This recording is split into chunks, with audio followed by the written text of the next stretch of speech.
Hello and welcome to another session of Learning Nuggets with Shraboni.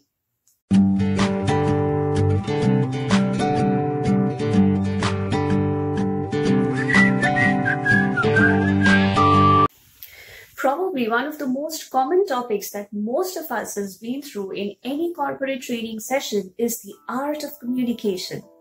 However, while we are all trained in the art of communication, the talent of miscommunication also lies with us, the humans. So today, instead of talking about the art of communication, we will focus on the art of miscommunication and discuss some of the very common things that we do which leads to miscommunication. But before we proceed, quick disclaimer. Do not try these. Be aware of these and avoid it and practice the perfect way of communicating. To begin with, understanding how miscommunication happens.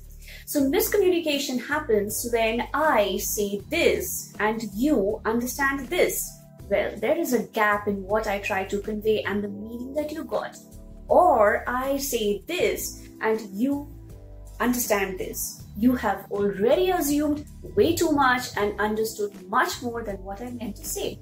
That is where the miscommunication happens. It is not just only in a professional setup, but more often in a personal setup that we see these things happening. So be aware of what is being said and what you are understanding, or what you say and someone else is understanding. That is the match that we are trying to get. What is being said and what is being understood. The closer the gap, the lesser the miscommunication and misunderstanding. Attention. The person who is communicating and the person who is listening both needs to pay attention. Sometimes we think we have said it, but probably we did not say it, or probably we did not communicate it in the manner which the other person will understand. So what happens is that while we think we have already communicated, probably the message was not received or understood by the person. Hence, this is something we need to watch out for. Paying too much attention on the phone, or multitasking, or maybe doing something which we did not listen to our, message, and hence we missed out some of the key points or crucial conversations, can lead to a lot of miscommunication and misunderstanding. 3. Assumptions. While assuming is not so bad, but assuming something which is not being said or told, or assuming a situation which never really happened, and that can affect the reality, well, that is bad. So whenever you are trying to communicate something, ensure you're communicating on the basis of real information and real scenario instead of assuming something and then reacting upon it.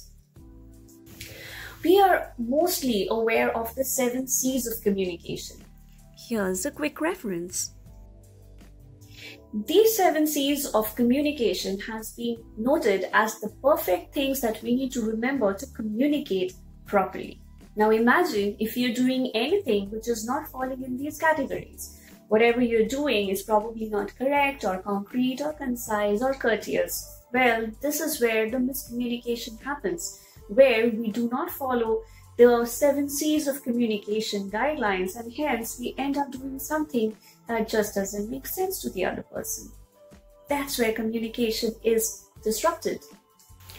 When you're trying to convey a message, beware of too many mediums of communication that may come in between you and the person whom you're trying to reach out to. You may have observed many of these corporate team building games where people stand in a row and one person is communicating a very simple message to the other person, and finally it reaches the last person in the end of the line, but by the time it reaches there, the message has been completely distorted. That, my friend, happens exactly to us when we, even in normal life, go through too many mediums of communication trying to reach out to another person with a simple message. The more direct you are, the better it is. Choosing the right level of language is also important when you are framing a message for a certain audience.